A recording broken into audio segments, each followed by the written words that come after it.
Hi friends, today I am with Abhinav. He has secured All India rank 130 in the civil service exam this year, which is a great accomplishment, I would say.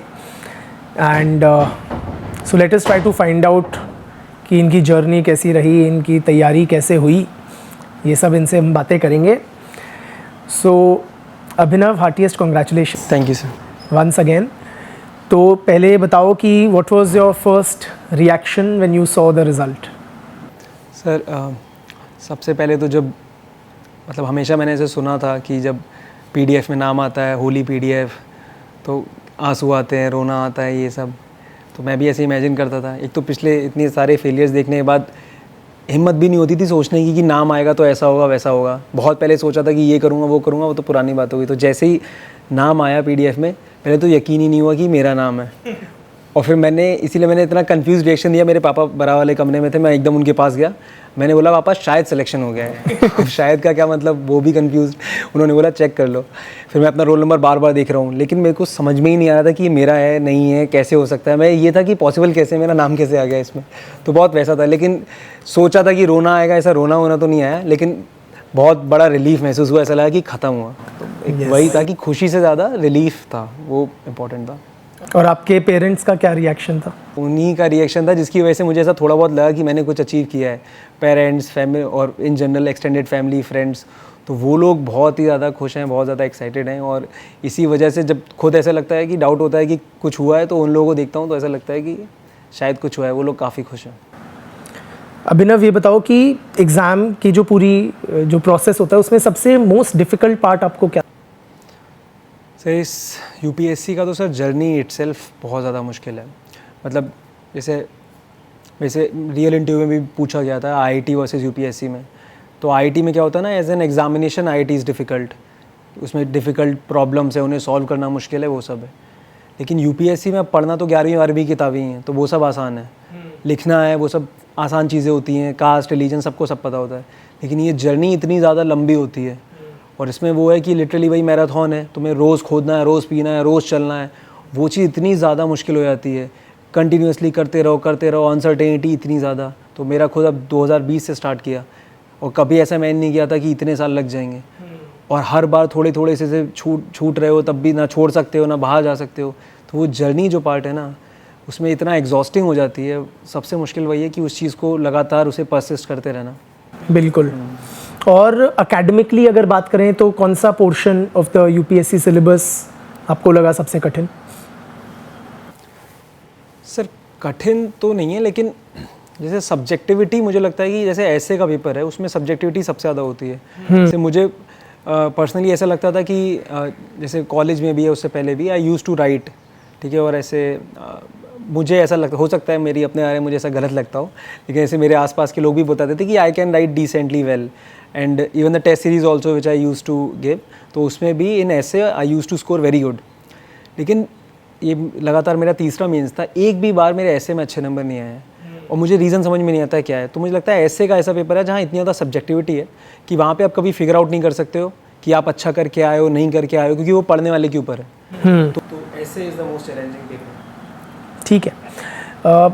Prelims को लेके आप थोड़ा बताओ कि prelims से पहले आप कितने मॉक्स हर साल देते थे और कितने देने चाहिए ideally? What is your take? जैसे कि सबसे पहली बार मैंने प्रीलिम्स 2021 में दिया था, तो उससे पहले मैंने यही सुना था यूजुअली कि 20 to 25 मॉक्स देने चाहिए जी. और मैंने उस साल दिए थे, आई गेस 15-16 मॉक्स दिए थे. और ठीक ठाक नंबर आ रहे थे. Not very good but not very bad also. But उसमें सिलेक्शन नहीं हुआ उस साल मेरा 2021 में. उसके बाद देन आई एनालाइज्ड कि कहाँ पे गलती हो रही है. Then I realise the importance of mocks is very high in prelims. Yes. It is almost 50% of preparation and 50% of mocks. Because right now the format of prelims is like that कि जब तुम paper देने जाते हो, almost after 20 to 25 question you don't know anything. सबके लिए almost same ही हो जाता है. बस ये होता है कि तुम थोड़ा सा बेटर और सोच सकते हो, ट्यूशन कर सकते हो. वो बाकी के 20-25 सवाल तुम प्रिपरेशन से कर लोगे, अगले सवाल सारे तुम्हारे मॉक से आएंगे. तो फ्रॉम 2022 ऑनवर्ड्स मेरे लगातार तीसरी बार जो है हर बार मेरा प्रीलिम्स आराम से क्वालिफाई हो जाता है. एंड एवरी टाइम मेरा फॉरेस्ट का भी कट ऑफ निकल जाता है. और मैंने फिर उसके बाद दिए थे, मेरा प्लान था कि मैं 100 मॉक्स दूंगा. मैंने 100 नहीं दिए थे, मैंने आई गेस 80 के आसपास दे दिए थे. Which is a good number. क्योंकि one thing I realized is कि जब आप एक बार 50, 60, 70 मार्क्स क्रॉस कर देते हो, then irrespective of the difficulty of question paper आपके मार्क्स कांस्टेंट आना चालू हो जाते हैं। तो फिर मेरा 2022 के टाइम पे ऐसा हो गया था कि पेपर डिफिकल्ट हो आसान हो, मेरे हर बार 110 प्लस आराम से आ जाते थे, मतलब वेरी इजीली।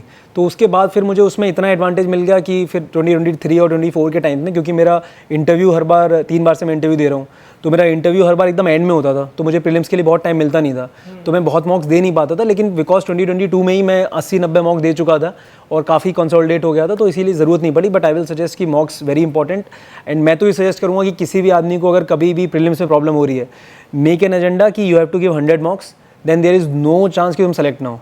प्रीलिम्स में अगर एक बार तुम 100 मॉक्स के आसपास पहुँच जाओगे तो ईजिली हो जाता है।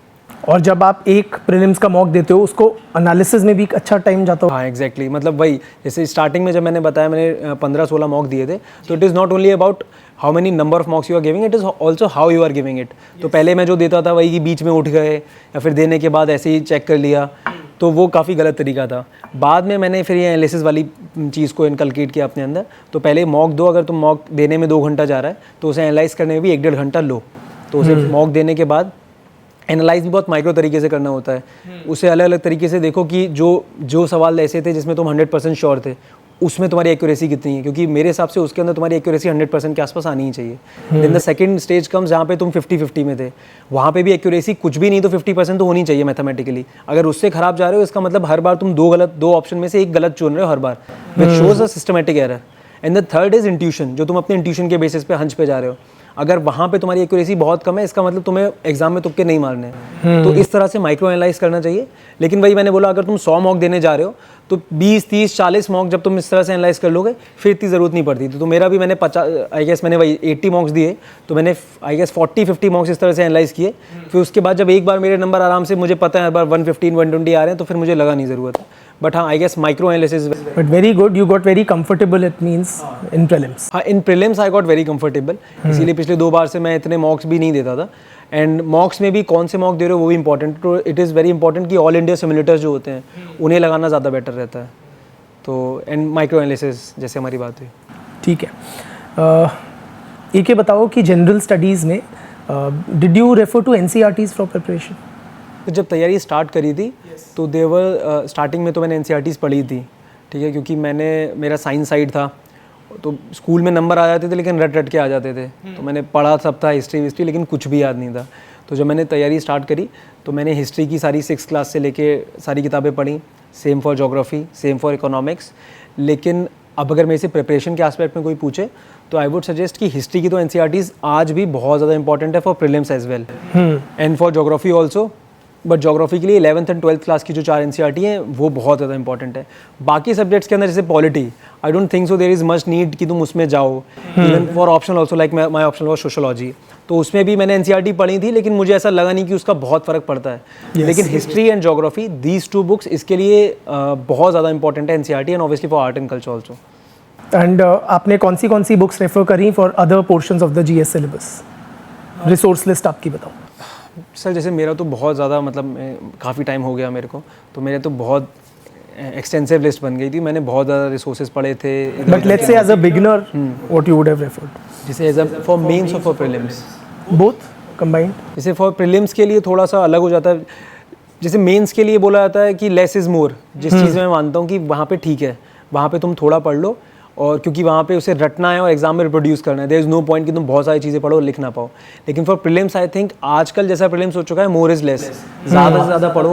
क्योंकि प्रीलिम्स में फ़ायदा ये है ना कि एक बार अगर ऑप्शन में 4 ऑप्शन दिखे और एक बार भी कभी भी पढ़ाओ रिमोटली भी, वो तुरंत टिक आ जाएगा एकदम। तो इसीलिए प्रीलिम्स में मेरी बुक लिस्ट बहुत ज़्यादा एक्सटेंसिव थी। तो उसके लिए आप ऑब्वियसली अगर स्टार्ट करना हो प्रीलिम्स में, सबसे पहले you have to cover the basics. Say if I am a student who is targeting next year prelims and mains, what should be my resource list? सबसे पहले तो वही बेसिक बुक्स, अगर प्रीलिम से स्टार्ट करते हैं तो उसमें हिस्ट्री के लिए स्पेक्ट्रम इज़ बेस्ट, ठीक है, no need to read that Vipin Chandra and all, because spectrum में ऑलरेडी वो सब चीज़ें कंसाइज्ड है। स्पेक्ट्रम कर लो। उसके बाद मैंने मंदार पाटकी सर हैं, AR 59 थी 2019 बैच के, तो उन्होंने स्पेक्ट्रम के ही नोट्स बना रखे हैं, तो वो बहुत ज़्यादा अच्छे नोट्स हैं। उन नोट्स को मैंने और ज़्यादा ऐड वेड करता गया, लेकिन आप उससे कर सकते हो। तो वे स्पेक्ट्रम कर लो, पाटकी सर के नोट्स कर सकते हैं। Then for it is for modern, and then comes ancient and medieval, दोनों के लिए तमिलनाडु बोर्ड की जो बुक है, ठीक है, वो इससे आपकी टाइमलाइन क्लियर हो जाएगी। लेकिन उसके बाद फिर एडिशनल इन्फॉर्मेशन के लिए जो न्यू NCERTs हैं उसमें 4 थीम्स हैं, तो वो 3 थीम्स आप पढ़ सकते हैं, ठीक है, वो पढ़नी पड़ेंगी, उससे वो हो जाता है। एंड उसके बाद जो ओल्ड NCERTs हैं उसके लिए पाटकी सर के नोट्स हैं। तो एंशिएंट और मिडाइवल, मैं हिस्ट्री को बहुत ज़्यादा इंपॉर्टेंस देता हूँ क्योंकि मुझे लगता है वो काफ़ी गेम चेंजर हो जाती है, हर एक का स्ट्रॉन्ग नहीं होता है। तो मॉडर्न आपका वहाँ से हो जाएगा। एंशिएंट और मिडाइवल के लिए ये 3 सोर्सेज हो गए, पाटकी सर के notes for old NCERTs, new NCERT की थीम, एंड देन तमिलनाडु, यहाँ से हिस्ट्री हो जाता है। देन आर्ट एंड कल्चर के लिए जस्ट दैट 11th क्लास की फाइन आर्ट्स की NCERT बुक आती है, वो वर्बटिम पढ़ लो, उससे सीधे डायरेक्टली क्वेश्चंस आते हैं, 2 साल से आ रहे हैं। उसके अलावा आपके आर्ट एंड कल्चर में जो नितिन सिंघानिया सर की बुक है, सिंघानिया या सांगवान, जो मुझे नाम याद नहीं आ रहा है, वही काफ़ी मोटी, सिंघानिया सर की बुक है, तो उससे सेलेक्टिवली रीडिंग हो जाती है। पॉलिटी के लिए लक्ष्मीकांत से ऊपर कुछ भी नहीं करना है। देन इकोनॉमिक्स के लिए कोई भी जैसे मैंने मृणाल सर का मुझे PDF मिल गया था, तो मैंने उसी PDF को पढ़ा था, बट वो बहुत ज़्यादा लेंदी हो चुका है। हालांकि वो, क्योंकि मैं बहुत साल से पढ़ रहा हूँ तो मेरे लिए ईजी है, लेकिन किसी नए बच्चे के लिए बहुत मुश्किल हो जाता है, बहुत बड़ा पढ़ना है। अगर टाइम है तो उसे पढ़ लो, अदरवाइज अब कोई शायद विवेक सर हैं, उनके भी कुछ नोट्स आ रहे हैं। आई एम नॉट, हाँ, मुझे ऐसे बहुत उनका आइडिया नहीं है वो कैसे हैं। मैंने मृणाल सर का देखा था, for prelims it is very good, it is lengthy for sure, but it is very good, ठीक है, it is worth the time. तो इकोनॉमिक्स वहाँ से हो जाएगा। एंड देन ज्योग्राफी में 11th और 12th क्लास की टोटल मिला के 4 NCERT हैं, उन 4 के ऊपर कुछ भी नहीं करना है। वो GC लॉन्ग ऐसी कुछ बुक्स होती है, मैंने उनके कभी कुछ ना खरीदा ना कुछ किया। उन 4 बुक्स को पढ़ो, बस क्या करो, उन बुक्स के अंदर बहुत कंसाइज में लिखा हुआ है, तो जब भी जो चीज़ पढ़ रहे हो यूट्यूब खोल के रखो, जो भी कॉन्सेप्ट आ रहा है, साइक्लोन है, कुछ भी आ रहा है, एक बार जाके उसे सर्च कर लो, एक वीडियो देख लो, उतना बहुत है। उसके अलावा ऐड करना है तो PMF IAS है, उसका सारा मटेरियल आराम से मिल जाता है, वो कर लो। Then environment is very important. Shankar IAS की बुक आती है, पहले लोग सजेस्ट करते थे कि कुछ पार्ट पढ़ो, कुछ पार्ट नहीं पढ़ना चाहिए, उसका पूरी बुक कवर टू कवर पढ़ लो। थोड़ी बल्कि है लेकिन डेफिनेटली बहुत ज़्यादा इंपॉर्टेंट है, और उसमें भी ऐड करने के लिए PMF IAS है, उसका मटेरियल ले सकते हैं। एंड देन और कौन सा सब्जेक्ट बचा? यस, हो गए सारे सब्जेक्ट्स कवर।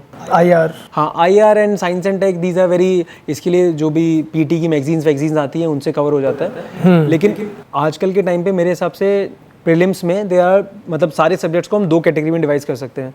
एक होता है वो सब्जेक्ट्स जहाँ पे सब अच्छा कर रहे हैं, तो जब तक उन्हें अच्छा नहीं करेंगे हम रेस में भी नहीं है। इसमें आता है पॉलिटी एंड इकोनॉमिक्स, इसमें हर बच्चा अच्छा कर रहा है, तो इसे तो आपको अच्छा करना ही पड़ेगा जी। And then the second category of the subjects, ये वो हैं कि यहाँ से आपको सेलेक्ट होने के लिए इनमें अच्छा करना पड़ेगा, और इसके अंदर आती है mapping, science and tech, history. ये ऐसे सब्जेक्ट हैं जिसमें आमतौर पे बाकी बच्चे वीक होते हैं, एंड एनवायरमेंट ऑल्सो, कि बच्चे इसमें थोड़ा सा कंफ्यूज हो जाते हैं, वीक होते हैं। तो ये 4 अगर आपने अच्छे कर लिए तो डेफिनेटली आप सेलेक्ट हो जाओ। जैसे मेरे हर बार 120 110 आ रहे हैं just because of these 4 subjects. Mapping is very important, and when it is mapping it is not only about कि नदी नाला वो सब, उसमें हिस्ट्री की मैपिंग, आर्ट एंड कल्चर, और ये इन्वायरमेंट की, ज्योग्राफी की, सारी मैपिंग वेरी कॉम्प्रिहेंसिवली। जैसे हिस्ट्री की मैपिंग के लिए मैंने क्या किया था, 6th क्लास से लेके 12th क्लास तक की NCERT उठाई, और उसमें जितने भी मैप्स हैं सारे के सारे मैप्स मैंने एक जगह कंपाइल करके रखे, और उनमें मैंने सारा रट लिया, उनकी सारी लोकेशंस, और पिछले 2-3 साल से हर बार उसके ऊपर 2-2 3-3 सवाल आते ही आते हैं, तो वो हो जाता है। सेम मैंने आर्ट एंड कल्चर के लिए किया, उसमें भी सेम बुक उठाई, सेम इस तरह से किया, तो वही, तो मैपिंग यहाँ से कर लो। देन साइंस एंड टेक के लिए मैंने बताया कि भाई कोई भी कंपाइलेशन उठा लो, इन सब से हो जाएगा। बस इसमें एक चीज़ और बची, जो करंट वाला पार्ट होता है, तो मैं तो ये कहता हूँ कि प्रीलिम्स के लिए स्टैटिक ही है जो है, क्योंकि करंट की कोई अब इतनी रिलेवेंस बची नहीं है जितना मैंने देखा। जैसे मैं 3 साल से मैं करंट बहुत नहीं पढ़ पाता हूँ, क्योंकि UPSC अब जो करंट पूछ रहा है वो बहुत रिडंडेंट पूछता है, मतलब बहुत ऑब्सक्योर सी चीज़ें होती हैं। अगर तुम उन्हें प्रीलिम्स के लिए अगर तुम उन्हें चेस करने जाओगे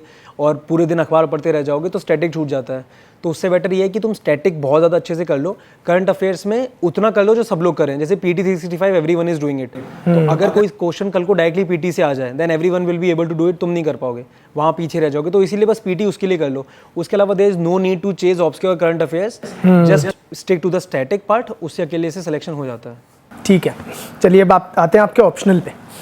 सो टू बिगिन विद, आपने ऑप्शनल सिलेक्ट कैसे किया? What was the decision making process? तो वही से जब स्टार्ट किया था तो पहले तो लोगों ने बोला कि PYQs देख लेने चाहिए, तो PYQ मैंने भी देखे, लेकिन ऑनेस्टली कुछ समझ में आया नहीं, क्योंकि कुछ सब्जेक्ट की नॉलेज थी नहीं। तो मैंने सारे सब्जेक्ट उठा के देखे, सबके PYQ मुझे एक ही ऐसे लग रहे थे, सभी आसान सा लग रहा था कि हो ही जाएगा, लेकिन किसी का कुछ पता नहीं था। तो फिर फाइनली मैंने 2 बेसिस पे डिसाइड किया। एक तो था मेरा स्ट्रेटजी और एक था मेरा इंटरेस्ट, क्योंकि ऐसा हो सकता है ना, जैसे मेरा खुद का जर्नी लंबा चला गया, तो कई बार ऐसा होता है कि जर्नी अगर लंबा नहीं भी जाए, अगर आप पहले अटेम्प्ट में निकाल ले हो तो रफली ये मान के चलो आपको 1.5 से 2 साल पढ़ना है, अगर एक अटेम्प्ट में निकाल ले हो। और इसका 45% टाइम, 40 to 45% आपको ऑप्शनल पढ़ना होगा। तो ऐसा सब्जेक्ट लेना चाहिए जिसमें इंटरेस्ट आए पढ़ने में, आपको लगातार पढ़ता रहे, आपको मज़ा आए पढ़ने में। तो वो मेरा एक बहुत इंपॉर्टेंट फैक्टर था। उसी वजह से मैंने सोशोलॉजी लिया, क्योंकि इसका मुझे सब्जेक्ट मैटर बहुत अच्छा लगा, बहुत इंटरेस्टिंग लगा। ऐसी चीज़ें जो आसपास हैं जिनके बारे में पता नहीं है, मज़ा आएगा पढ़ने में। तो पहला वो था। Then second part comes strategically वो सब्जेक्ट सेंस बनाना चाहिए। अब जैसे मान लो अगर किसी को एग्रीकल्चर में मज़ा आ रहा है पढ़ने में, लेकिन अगर एग्रीकल्चर के रिसोर्सेज ही नहीं है, तो ऑब्वियसली एग्रीकल्चर भी बहुत अच्छा सब्जेक्ट है, लोग निकाल लें, लेकिन अगर रिसोर्सेज कम है तो आपके लिए मुश्किल हो जाएगा। तो देन ट्राई कि ऐसा सब्जेक्ट हो जहाँ पे स्ट्रेटेजिकली इट मेक सेंस, उसकी क्रॉस सब्जेक्ट यूटिलिटी अच्छी हो। जैसे for sociology it will help me in GS1, it will help me in essay, it will help me in ethics, in interview preparation as well, because it will sensitise me. तो ये हो गया। Then उसके अलावा इसके resources available हैं, तो ऐसा सब्जेक्ट उठाओ जिसके रिसोर्सेज अवेलेबल हों। तो जब मैंने इन दोनों की बेसिस पे क्लासीफाई किया तो सोशोलॉजी मुझे सबसे ऑप्टिमम लगा अपने लिए। ठीक है। और सोशोलॉजी प्रिपरेशन में व्हाट वर योर रिसोर्सेज? तो सर जब मैंने स्टार्ट किया था सबसे पहले तो मैंने एक बार स्लीपी क्लासेस की सारी वीडियोस देखी थी। उसमें सारी वीडियोस अवेलेबल हैं इंटरनेट पे, यूट्यूब पे सब फ्री में था। तो मैंने एक बार वो सारी वीडियोस देख ली थी, उनके नोट्स बना लिए थे। एंड देन नितिन सिंघानिया या सांगवान, नितिन सांगवान, हाँ, तो नितिन सांगवान बुक थी, तो वो मैंने पूरी पढ़ी, उसके नोट्स बना लिए। और फिर मैंने आपकी क्लासेस मैंने ज्वाइन करी थी, ऑनलाइन क्लासेस थी IAS गुरुकुल की, तो मैंने वो ज्वाइन कर ली थी। तो मेरे पास अभी 3 रिसोर्सेज आ चुके थे। फिर मैंने इन तीनों के तीनों सोर्सेज के जो क्लास नोट्स थे उन्हें मैंने अपना वो बनाया, फाउंडेशन बनाया, और उनके ऊपर जो मेरे पास बाकी दोनों नोट्स थे, तो जैसे आज क्लास में आपने हमें कुछ पढ़ाया, कास्ट पढ़ाया, तो फिर क्लास खत्म होने के बाद मैं उसे कास्ट को रिवाइज करता था। फिर मैं अपने नितिन सांगवान वाले नोट्स खोलता था, उसमें से रिवाइज करता था। स्लीपी क्लासेस के नोट्स खोलता था, उसमें से रिवाइज करता था। और फिर उन दोनों के टॉपिक्स जो कि इसमें नहीं थे उसे इसमें ऐड कर देता था, और फिर एक फाइनल सेट ऑफ नोट्स बनाता था, और फिर बस उन्हीं से पढ़ता था। तो मेरा मेन ये थे जिसमें मेरे नोट्स वही वो बहुत कॉम्प्रिहेंसिव थे, उसमें सब था। फिर बस इसी में मैं ऐड करता गया। मैंने करंट अफेयर्स के लिए अलग से बना रखा था, जिसमें मुझे जो भी कुछ मिलता था उसे मैं अलग से प्रिपेयर करता था। तो मेरे मेन 3 सोर्सेज ये थे। ठीक है। And what is a good way of writing an answer in sociology option? Sir sociology option में वही, मतलब ह्यूमैनिटीज़ का सब्जेक्ट है, सबका बहुत अलग अलग अप्रोच रहता है। कुछ लोग पैराग्राफ पॉइंट उसमें रहते हैं। जो मुझे लगा था, जैसे first time I score 280 and particularly मेरा पेपर 2 में ठीक रहता था, 148 था पहली बार भी। तो मुझे ऐसा लगता था कि एक तो जैसे वही पेपर 1 पेपर 2 दोनों में ही, पेपर 2 में specifically because it is in very Indian context, तो it is always very very beneficial कि आप एग्जाम्पल्स दो हर चीज़ को, मतलब you should show the examiner कि आप बस पढ़ नहीं रहे हो, आपको समझ में आ रही हैं चीज़ें। लेकिन paper 2 it is very possible also, क्योंकि जितने भी टॉपिक हैं वो हमारे आसपास चल ही रहे हैं, वो सारे उठाए उस तरह से। तो पेपर 2 में मेरी वेरी सिंपल स्ट्रेटेजी होती थी कि जो भी मैं पॉइंट लिख रहा हूँ, मेरा पॉइंट एग्जाम्पल फॉर्मेट रहता था। मैं पॉइंट लिखूंगा, एग्जाम्पल लिखूंगा, पॉइंट लिखूंगा, एग्जाम्पल लिखूंगा। और एक चीज़ जो मैंने और करी थी, जब मैंने अपने सोर्सेज बनाए थे, फॉर एग्जांपल वो 3 सारे सोर्सेज मिला के मैंने अपने नोट्स बनाए, फिर मैंने एक अलग से रजिस्टर प्रिपेयर कर रखा था। अब जैसे अब मैं कास्ट पढ़ रहा हूँ, तो कास्ट के लिए मैं वहाँ पे ये मेरे वो होते थे, आंसर राइटिंग के लिए मेरे नोट्स होते थे ये। तो अब मैं उसमें लिखता था कास्ट, उसमें मैंने लिखा इंट्रो। अगर कास्ट के ऊपर कोई पेपर में क्वेश्चन आएगा तो उसमें मैं इंट्रो क्या लिखने वाला हूँ ये मेरा पहले से प्रिपेयर्ड होता था। तो मैं अपने नोट्स में कास्ट की जो बेस्ट डेफिनेशन होती थी, जो मुझे लगती थी ये यूज़ हो जाएगी हर जगह, तो मैं आंद्रे बेते की डेफिनेशन मैंने याद कर रखी थी, तो मैं यहाँ पे अपने नोट्स में लिख देता था आंद्रे बेते डेफिनेशन। इसमें मैं पूरी लिखता नहीं था, इसे बस बता देता था ये होगा। एंड देन मैं लिखता था बॉडी। फिर बॉडी में मैंने जो पढ़ रखा था उसका बस एक इंडेक्स बना देता था कि कास्ट के फीचर्स, यहाँ पे फीचर्स, डायमेंशन, ऐसे ऐसे करके। तो जब असली पेपर और कंक्लूजन भी सेम तरीके से प्रिपेयर्ड था, 2-3 मैं अपने कंक्लूजन प्रिपेयर करके रखता था। तो जब असली पेपर में, अब जब मैं आंसर राइटिंग कर रहा हूँ, कास्ट के ऊपर क्वेश्चन आया, मेरा इंट्रो पहले से प्रिपेयर्ड होता है, कंक्लूजन पहले से प्रिपेयर्ड होता है, बॉडी में पूरी इंडेक्स होती है कि क्या क्या पढ़ा है मैंने। अब अगर उसमें एक फीचर्स पूछे तो मैं फीचर्स वाला पार्ट डाल देता था। तो कुल मिला के मेरा सब कुछ पहले से प्रिपेयर्ड था। The only thing which I use to add in the exam was examples. तो examples was very very must. And in paper 1 मेरा इतना अच्छा स्कोर नहीं आ रहा था, बट आई गेस पेपर 1 में भी सेम चीज़ करनी चाहिए, लेकिन अब पेपर 1 में भी एग्जाम्पल का स्कोप है तो वो डाला जा सकता है।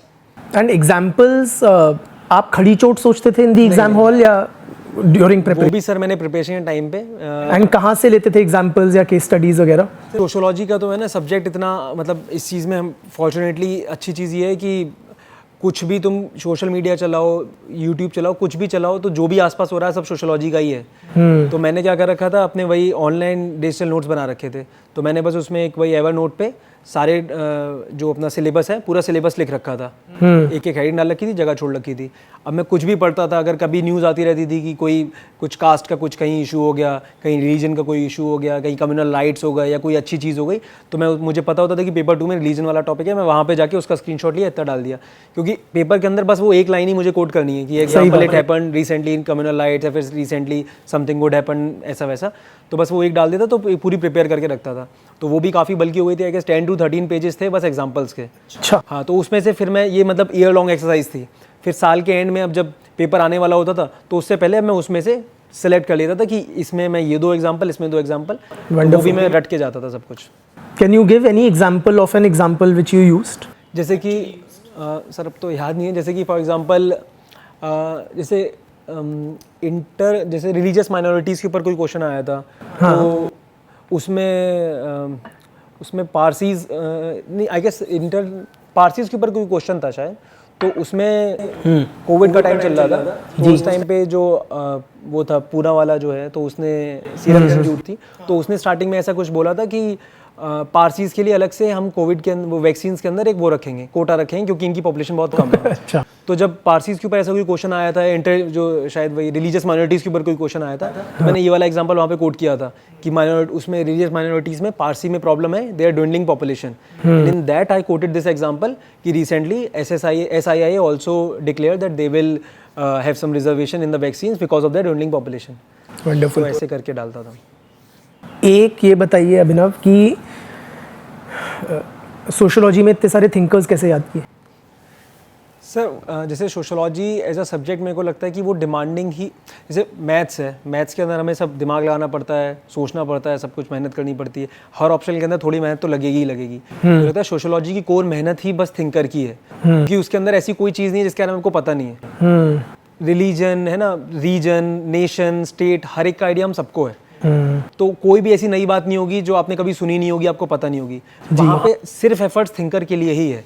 तो मैं जो बहुत सारे लोग फॉलो करते हैं, वो लोग क्या करते हैं, अलग से लिस्ट बना लेते हैं सारे थिंकर्स की, तो मैं भी वो करता, लेकिन मेरे को ज़रूरत नहीं पड़ी, क्योंकि मैंने रिवाइज बहुत बार किया, और जो मैंने अपने से आंसर राइटिंग के नोट्स बना रखे थे, तो जैसे फॉर एग्जांपल अगर मैं नेशन कर रहा हूँ तो मैंने इंट्रो में डाल दिया बेनेडिक्ट एंडरसन्स इंट्रो, है ना, उसकी डेफिनेशन मेरे इंट्रो में आएगी नेशन में।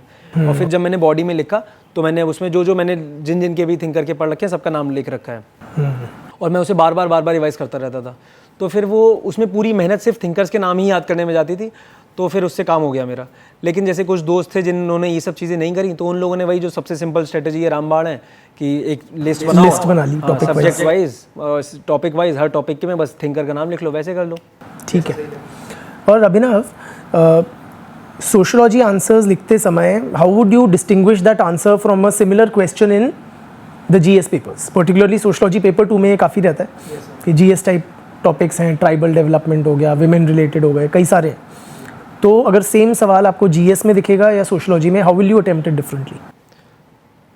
सर वही है, सोशियोलॉजी में सबसे पहले तो वही, अगर क्वेश्चन जेनेरिक है, but we have to make sure that answer generic ना हो, आंसर सोशियोलॉजिकल ही हो। यस। तो उसके लिए जैसे कि वही अगर मान लीजिए उसमें जनरल डाल दिया कि ट्राइबल के ऊपर कुछ आया है ऐसा वैसा, तो इंट्रो से ही स्टार्ट करो, मतलब एक यही बहुत डिफरेंशिएटिंग फैक्टर हो जाता है मेरे हिसाब से। ऐसा नहीं है कि आप वही जैसे GS के अंदर अगर ऐसा कुछ आया है तो फिर हम इंट्रो में ऐसा डाल सकते हैं कि ठीक है, recently some tribal movements were in the news, ऐसा वैसा करके it can suffice. But in sociology this should not be the case. अगर वो ट्राइबल का के ऊपर कोई क्वेश्चन आया है या कुछ भी जनरिक क्वेश्शन आया है, so first of all we need to memorise all the syllabus of the subject. जैसे ही वो टॉपिक आया, अपने दिमाग के अंदर उस चीज़ को बैक ट्रैक करने की कोशिश करना है कि ये टॉपिक सिलेबस के किस चीज़ से लिंक हो रहा है। यस। एक कोर चीज़ होगा जहाँ से लिंक हो रहा होगा। जैसे कि ट्राइब के ऊपर अगर आपने कुछ बोला कि ट्राइब के ऊपर कुछ आया है, तो सबसे पहले सिलेबस के अंदर एक कोर एरिया होगा, वहाँ से सीधे लिंक करो और फिर वहाँ से सोचो कि अब मैं वहाँ से कौन कौन सा सब्जेक्ट उठा सकता हूँ, कौन कौन सी चीज़ें उठा सकता हूँ। तो इंट्रो के अंदर ट्राइब की डेफिनेशन डाल दो, जिसकी में डालनी है, वेरी एल्विन या जो भी है, एक बार वो कर दिया। Then when you have started writing answers, तो अब जब तुम बॉडी वाले पार्ट पे आ रहे हो तो सेम चीज़ उस वाले टॉपिक में सोचो कि कौन कौन सी चीज़ें हमने पढ़ रखी हैं, तो ट्राइबल से रिलेटेड जो भी चीज़ें जो सीधे सिलेबस के अंदर मेंशन है, उस वाली चीज़ को हर एक को जोड़ के देखो कि इससे कैसे कैसे फिट हो रही है, लिखते जाओ। एंड जार्गन, सोशोलॉजिकल जार्गन का यूज़ करो, सोशोलॉजिकल कीवर्ड्स होने चाहिए, थिंकर्स को इसमें ऐड करो।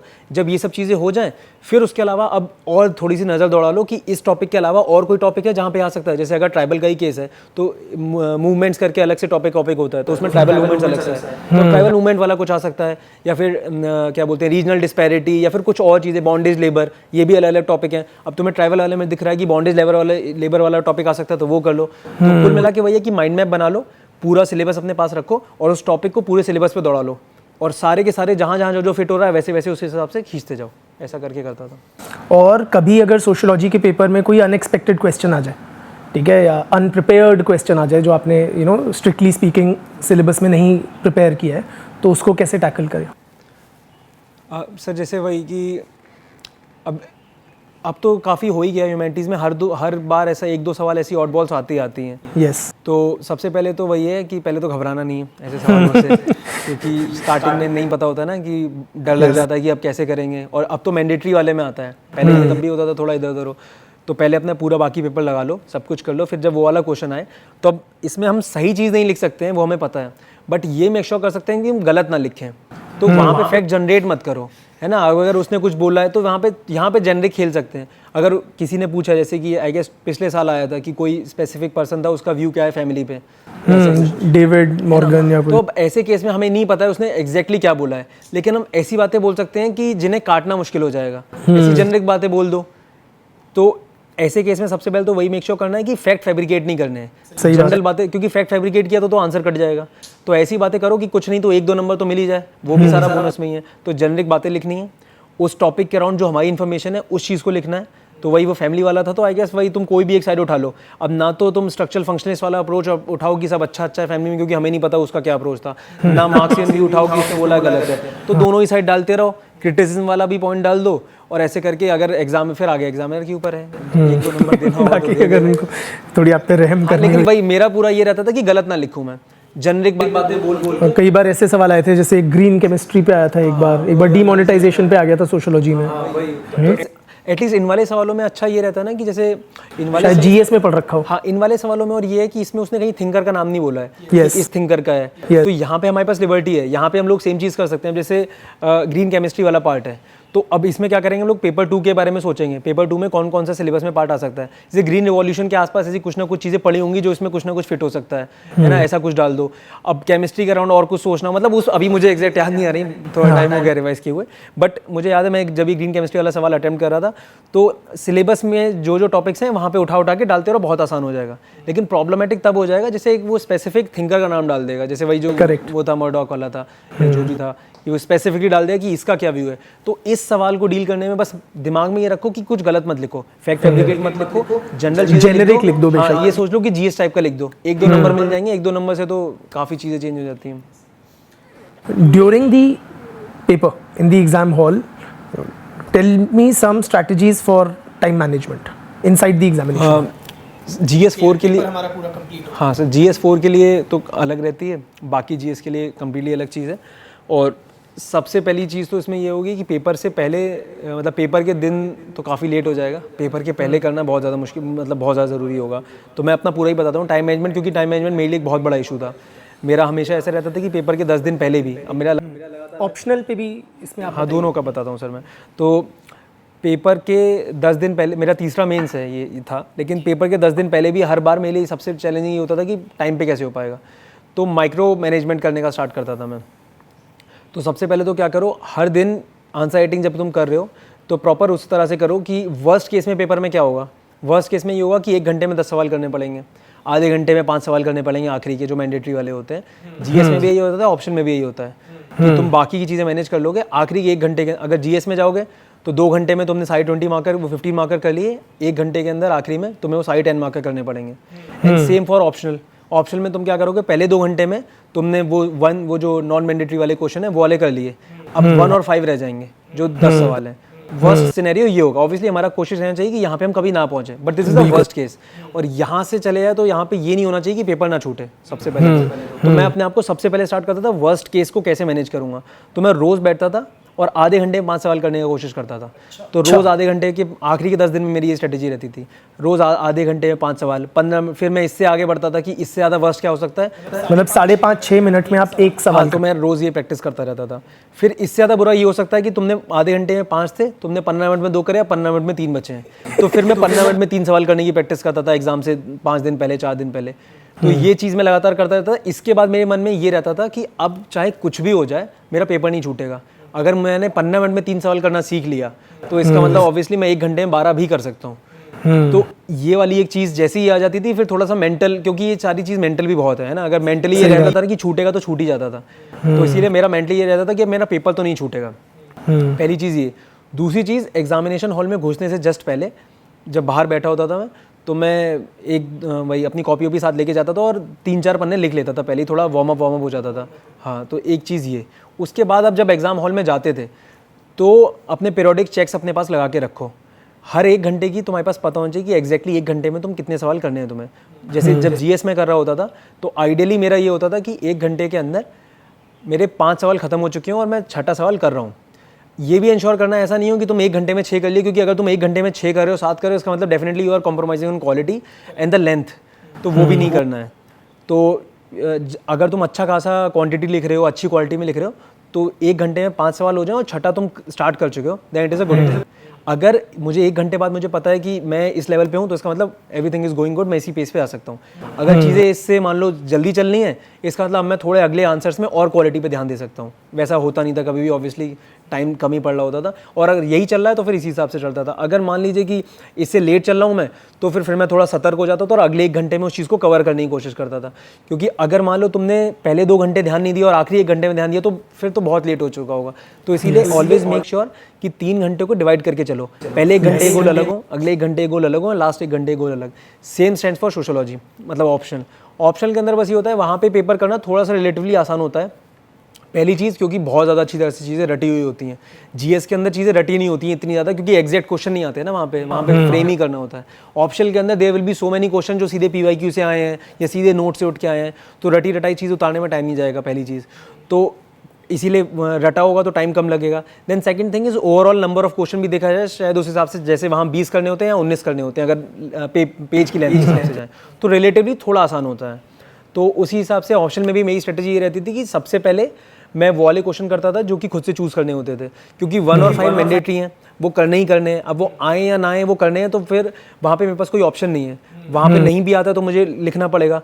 लेकिन वो सवाल जो मुझे अच्छे से आते हैं, तो आई मेक श्योर कि मैं पहले उन्हें अच्छा करके उनमें अपनी क्वालिटी सबसे अच्छी दिखा दूं और फिर मैं एंड में मैंडेटरी वाला करूं।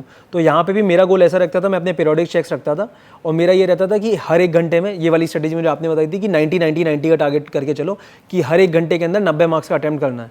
तो मैं वही करके चलता था कि 1 घंटे के अंदर मुझे 90 मार्क्स का अटैम्प्ट करना है, अगले घंटे में 90 मार्क्स का अटैम्प्ट करना है। एक बार ये कर दिया तो लास्ट 1 घंटा बहुत ईजी होता था, क्योंकि जो मैंडेटरी क्वेश्चंस होते थे कि उसमें हर बार ऑड बॉल्स आएंगी, तो वहाँ पे थोड़ा सा अपने आप को एक्स्ट्रा टाइम देना चाहिए, अपने आप को, है ना, रिकैलिब्रेट करने के लिए चीज़ों के लिए। तो ये 90-90-90 स्ट्रेटेजी ऑप्शन में काम करती थी मेरे लिए। और कभी भी वो वर्स्ट केस सिनेरियो आया कि आपको लास्ट के 1 घंटे में 10 सवाल करने पड़ रहे हैं 10 मार्कर्स, कभी वो एक्चुअल एग्जाम में? हाँ सर, जैसे 2022 में जब मैंने किया था, तो उस साल मेरे सारे पेपर बहुत कन्वीनियंटली गए थे। उस साल मुझे कभी कोई स्ट्रेस नहीं आया किसी भी पेपर के अंदर, इनफैक्ट फॉर GS4 ऑल्सो।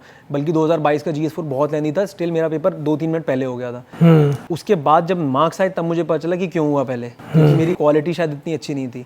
उस साल मैंने इस चीज़ को रियलाइज़ किया, और फिर 2023 ऑनवर्ड्स फिर मैंने क्या किया, अपनी आंसर, मैंने नंबर ऑफ पॉइंट्स बढ़ाने चालू कर दिए। पहले मैं अगर 10 मार्कर है तो मैं लिख देता था 5-6 points. Then I make sure कि मैं एटलीस्ट 1 पॉइंट फॉर 1 मार्क लिखूँ, तो मैं 10 मार्कर में 10 पॉइंट लिख के ही आऊँ। 20 मार्कर के अंदर 15-16 पॉइंट, मतलब 15 मार्कर के अंदर 15-16 पॉइंट लिखूँ। तो जब वो करना स्टार्ट किया तो टाइम बढ़ने लगा।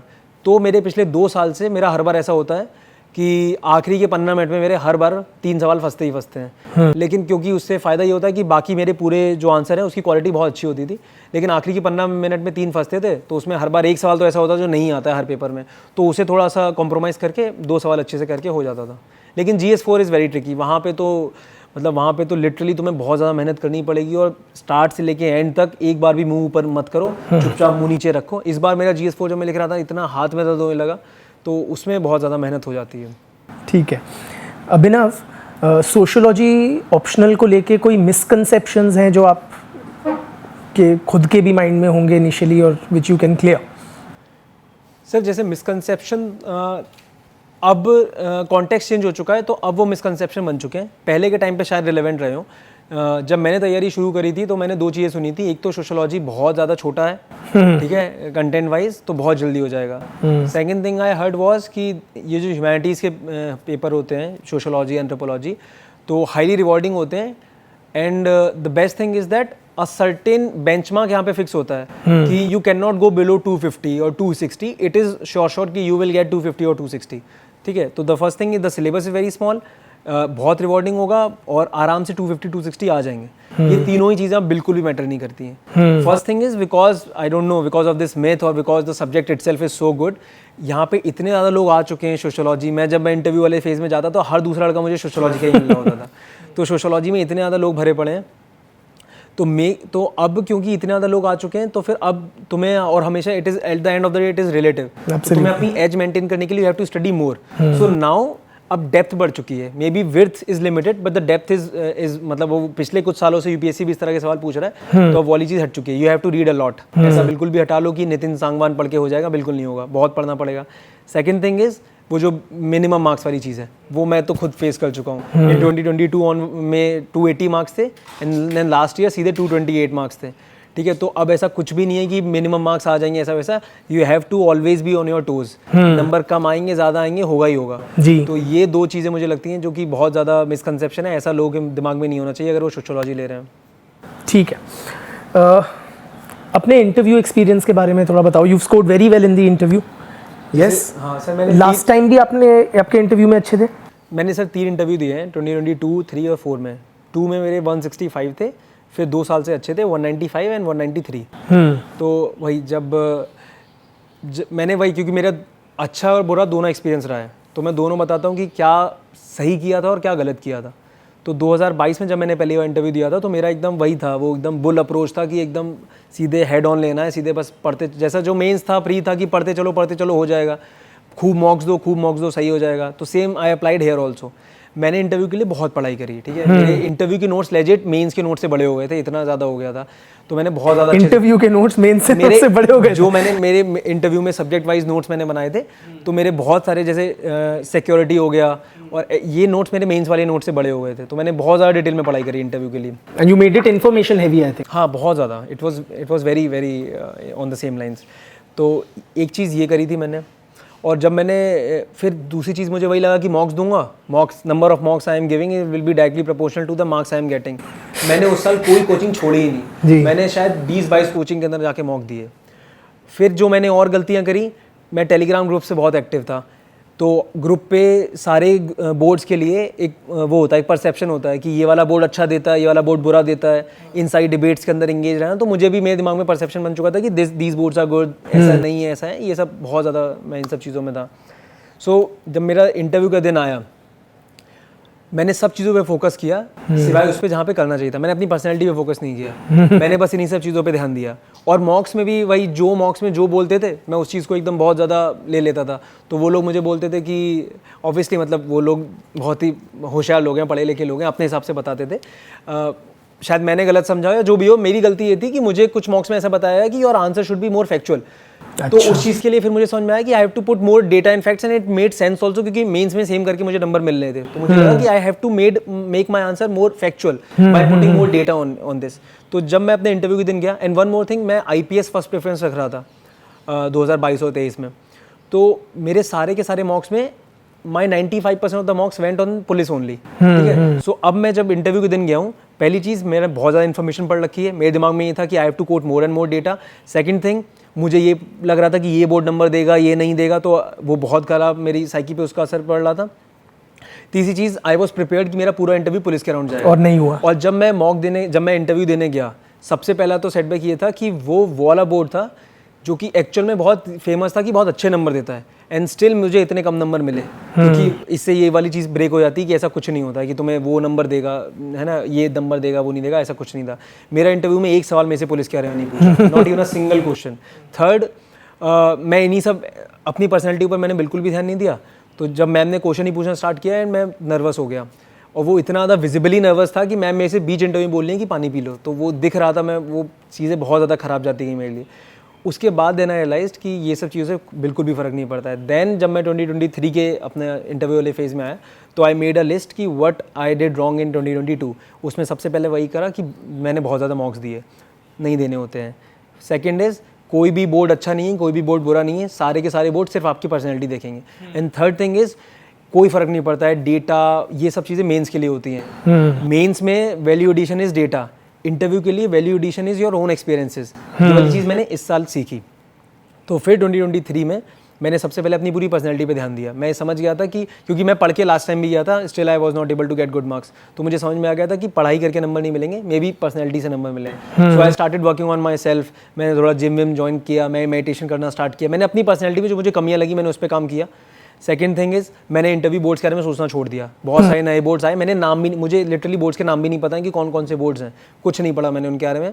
एंड वही इंटरव्यू के दिन वहाँ पे जाके मैंने अपने दिमाग में कोई परसेप्शन नहीं रखा कि मेरे से पुलिस पूछेंगे नहीं पूछेंगे। और इनफैक्ट लास्ट टाइम भी मेरे से फिर से मेरा आईपीएस फर्स्ट प्रेफरेंस था, मेरे से कोई पुलिस का नहीं पूछा। मेरा पूरा इंटरव्यू एकदम रैंडम, एकदम जनरल। इनफैक्ट जब मैं गया ही था, मेरे से जाति चेयरमैन सर ने मेरे से 4-5 सवाल पूछे, मेरे को नहीं आते थे। And he told it to my face that you are a civil engineer, you should know this. And yet you scored well. हाँ, मेरे 195 थे। दासा सर का बोर्ड था, और अब तो दासा सर का काफ़ी नाम खराब लोगों ने कर रखा है कि नंबर नहीं देते हैं सर, लेकिन मुझे तो बहुत अच्छे नंबर दिए despite saying to my face. वो भी इंटरव्यू के जाते ही 1-2 मिनट में ये वाली चीज़ हो गई। लेकिन उस साल मैं मतलब इसी मन से ही गया था कि मुझे पता था, मैं लास्ट टाइम पढ़ के गया, मेरा सिलेक्शन नहीं हुआ। तो इस साल मैं कहा कि ठीक है, मैक्सिमम यही तो होगा, नहीं होगा। The only thing which I make sure कि इस बार मैं अपनी पर्सनैलिटी पे ध्यान दूंगा। तो इस बार मैं पूरे टाइम कॉन्फिडेंट था। सर ने ये बोला, उसके बाद भी मैं एकदम आराम से चिल बैठा रहा। आगे मेरे से सब पूछा, मेरे से काफ़ी, फिर बीच में सर ने एकदम मुझे खड़ा करके बोला कि कोई जोक सुनाओ। मतलब काफ़ी रैंडम चीज़ें हो रही थी, बट स्टिल मैं पूरे टाइम पे कॉन्फिडेंट रहा। मेरे से काफ़ी इधर उधर के रैंडम क्वेश्चन पूछे जिसका मेरे से कोई लेना नहीं था, startup, railways and very depth also, लेकिन मैं बताता गया। एंड उसके बाद मतलब I scored 195 and the same thing happened last year also. Last year same तरीके से गया, मैंने कुछ अपने मन में परसेप्शन नहीं बना रखा था, सेम तरीके से वहाँ पे गया। इट वाज कम्प्लीटली रैंडम, कोई भी क्वेश्चन मेरा पहले से मेरा ऐसे डायरेक्ट सीवी से मतलब ऐसा कुछ भी नहीं था, बट स्टिल मैं सेम लाइन पे गया। The only thing which mattered in my case I guess it was my confidence. तो जब मैं इंटरव्यू में गया था I was very confident. And बस एक चीज़ जो मैंने अपने वैल्यू एडिशन में इसमें ऐड करी थी, मैं जब भी कोई आंसर देता था तो उसमें साथ में मैं कोशिश करता था कि मैं उस आंसर को जितना जेन्युइन बना सकूं। तो जैसे मेरे से सर ने पूछा था कि सोशल मीडिया के बारे में, मेरे से पूछा कि तुम्हें नहीं लगता कि सोशल मीडिया के डाउन साइड्स बहुत ज़्यादा हैं, तो मैं उसमें अपना पर्सनल एक्सपीरियंस कोट करके आया। वो सवाल ऐसा था भी नहीं, मेरे पर्सनल एक्सपीरियंस के बारे में नहीं पूछा गया था। It was a generic question जहाँ पे मैं मेंस का कंटेंट यूज़ कर सकता था, डेटा डाल सकता था, लेकिन मैंने बताया कि सर ऐसा नहीं है, सोशल मीडिया के दोनों हैं। और फिर मैंने अपना पर्सनल एग्जाम्पल डाला। तो जहाँ जहाँ मुझे मौका मिला to make the answer more genuine, to make it more honest, I make sure कि मैं अपनी खुद के लाइफ एक्सपीरियंस डालूँ। एंड आई गेस फिर से इस बार भी मेरा इंटरव्यू ऐसा नहीं था कि बहुत कुछ रैंडम गया। It was very normal interview also, but still I got 193। तो मुझे लगता है कि वो चीज़ ज़्यादा इंपॉर्टेंट है। मुझे लगता है what worked in your favour was degree of authenticity. हाँ, एग्जैक्टली। मैंने यही चीज़ सीखी है कि इंटरव्यू में they are actually judging your personality and you have to internalise this कि तुम इंटरव्यू हॉल में घुसने से पहले बिल्कुल भी मत सोचो कि तुम्हारी इन्फॉर्मेशन चेक हो रही है, वो नहीं हो रही है। सिर्फ तुम्हारी पर्सनैलिटी चेक हो रही है। तो तुम वहाँ पे जाओ, कॉन्फिडेंट रहो, ऑनेस्टी दिखाओ, इंटीग्रिटी दिखाओ, हम्बल रहो, ठीक है। Be the person you are, be the person who you want to become. Officer like traits की हम बात करते हैं, अपने दिमाग में इमेजिन करो कि हाउ डू यू विजुअलाइज कि तुम कैसे ऑफिसर होगे। तो तुम ये मत सोचो कि तुम आईएएस बनने के लिए आ रहे हो, ये सोचो तुम ऑलरेडी आईएएस हो और एक आईएएस की तरह बैठे हो और अपने सीनियर से बात कर रहे हो। यस। तो कोई डरने की जरूरत नहीं है, बस हमसे उम्र में बड़े हैं। एक डिस्कशन, जैसे मैंने आपको बताया भी था इंटरव्यू के बाद, मुझे इंटरव्यू फील ही नहीं होता इंटरव्यू हो रहा है, it was a conversation. Yes. तो वो इतना ज्यादा कन्वर्सेशन लग रहा था, ऐसा लग रहा था कि मुझे कुछ बोलने ही नहीं दे रहे हैं ये लोग। Still they gave me 193 because उन्हें भी शायद वही चीज़ अच्छी लगी होगी कि वो कन्वर्सेशन जा रहा है। तो वही पर्सनैलिटी पे ध्यान दो and be very humble and very authentic. Abhinav, एक प्रॉब्लम जो बहुत सारे एस्पिरेंट्स एनकाउंटर करते हैं यूपीएससी प्रिपरेशन में आज के समय में इज इंफॉर्मेशन ओवरलोड, राइट? तो उससे कैसे डील किया? और साथ में एक अकम्पनिंग फोमो होता है कि ये छोड़ दिया तो ये पूछ लेंगे, ये सब कुछ इंपॉर्टेंट लगता है स्पेशली इनिशियल फेजेस में। ये तो सर मतलब प्रीलिम्स में तो मैं मतलब वेरी ऑनेस्टली स्पीकिंग प्रीलिम्स में तो मैं उस चीज़ को ओवरकम नहीं कर पाया और मैंने उस चीज़ को दोनों बाहों से स्वागत ही किया। तो प्रीलिम्स में तो मुझे जितनी इन्फॉर्मेशन मिली मैंने सारी ली और मैं पढ़ता गया, क्योंकि भैया ना मैं 2021 में जब मैंने पढ़ाई करी थी मैं उस साल भी मेक श्योर किया मैंने कि मैं 13-14 घंटे पढ़ूँ, but still I was not able to qualified. तो मेरा ऐसा था कि मैं प्रीलिम्स में कभी कोई रिस्क नहीं लूँगा। तो प्रीलिम्स में आई स्टडी, और मैंने पहले ही बताया कि प्रीलिम्स में नाउ मोर इज लेस, तो प्रीलिम्स में अगर ज़्यादा इन्फॉर्मेशन आ रही है it will always be beneficial to you, but you need to draw line somewhere ना। हाँ भाई, अपनी कैपेसिटी के हिसाब से, जैसे अपनी कैपेसिटी के हिसाब से अब ऑब्वियसली वो होता है ना कि तुम्हें एरियाज पता होने चाहिए, उसके लिए वही सबसे इंपॉर्टेंट चीज़ PYQ। तो अब जैसे मैं PYQ कर रहा हूँ, उसके बाद अब मुझे पता चल चुका था कि कौन से एरियाज ऐसे हैं जहाँ पे UPSC को पसंद है पूछना, तो वहाँ पे वो अगर और डिटेल में पूछेगा तो फिर वहाँ पे मैं और डिटेल में पढ़ के जाऊँगा। वो अगर 10 पूछेंगे मैं 11 पढ़ूंगा, लेकिन ऐसी चीज़ें जहाँ पे UPSC 1-2 पूछ रहा है तो वहाँ पे मैं अवॉइड कर देता था। जैसे कि अब वही बुद्धिज्म, जैनिज्म जैसे ऐसे टॉपिक्स हैं जो UPSC के फेवरेट टॉपिक हैं, तो यहाँ पे मुझे जितना कंटेंट जहाँ से भी मिलता था तो मैं एक बार उसे ज़रूर देखता था, क्योंकि मुझे पता है UPSC का फेवरेट टॉपिक है। सिमिलरली अब जैसे प्लेस इन न्यूज़, पहले UPSC इतना नहीं पूछता था, तो कोई भी नहीं पढ़ता था, हम भी नहीं पढ़ते थे, लेकिन 2022 में उन्होंने पूछना चालू कर दिया, तो फिर 2023 में हम भी बहुत ज़्यादा पढ़ के गए। अभी उस साल उन्होंने फिर से नहीं पूछा, वो अलग चीज़ है, लेकिन ऐसे एरियाज जहाँ पे पूछ रहा है तो वहाँ पे आप पढ़ो। ऐसे एरिया जहाँ पे नहीं पूछा, फॉर एग्जांपल बायोलॉजी, तो पहले UPSC बायो के काफ़ी सवाल पूछता था, 2022 में 21 में 1-2 सवाल पूछे, लेकिन लार्जर पैटर्न यही है कि नहीं पूछता है। तो वहाँ पे जस्ट बेयर मिनिमम, जैसे मैंने बहुत बेयर मिनिमम एक बार पढ़ लिया था, प्रिपेयर कर लिया, उसके बाद फिर जितनी भी चीज़ें थी फिर मैंने उस पर कभी ध्यान नहीं दिया, फिर वो जो भी चीज़ें आ रही मैंने अवॉइड कर देता था। तो बस मेक श्योर करो, एक बार PYQ करो सारे, तुम्हें खुद से आइडिया लग जाएगा कि कहाँ कहाँ पूछ रहे हैं, कहाँ कहाँ नहीं पूछ रहे हैं, ठीक है। लाइक मैपिंग जो मैं बता रहा था, मैपिंग भी मुझे वहीं से पता चला, when I went across the geography section, तो वहाँ मुझे पता चला कि वो लोकेशन वाले सवाल ऐसे उन्हें पसंद आते हैं, तो वहाँ पे इसीलिए फिर मैं ज्योग्राफी या हिस्ट्री जब भी पढ़ता तो मैं लोकेशन देख लेता था। तो उसके अलावा अगर वो कुछ और उल्टी सीधी कोई भी कि ये नदी नाला वहाँ पे है ऐसा, तो कोई अंत ही नहीं है, तो उसे नहीं करता था। एंड फॉर मेंस के लिए अब जैसे मेंस में ये चीज़ एक्चुअली ज़्यादा प्रॉब्लमेटिक है, क्योंकि प्रीलिम्स में तो एक बार पढ़ा ठीक है, लेकिन मेंस में क्या होता है ना, वो याद करना पड़ता है और लिखना पड़ता है असली पेपर में। तो मेंस में मैंने वहाँ पे अपने लिस्ट खुद से प्रिपेयर कर ली थी, अपने दोस्तों से बात करके और टॉपर्स की कॉपीज़ देख के।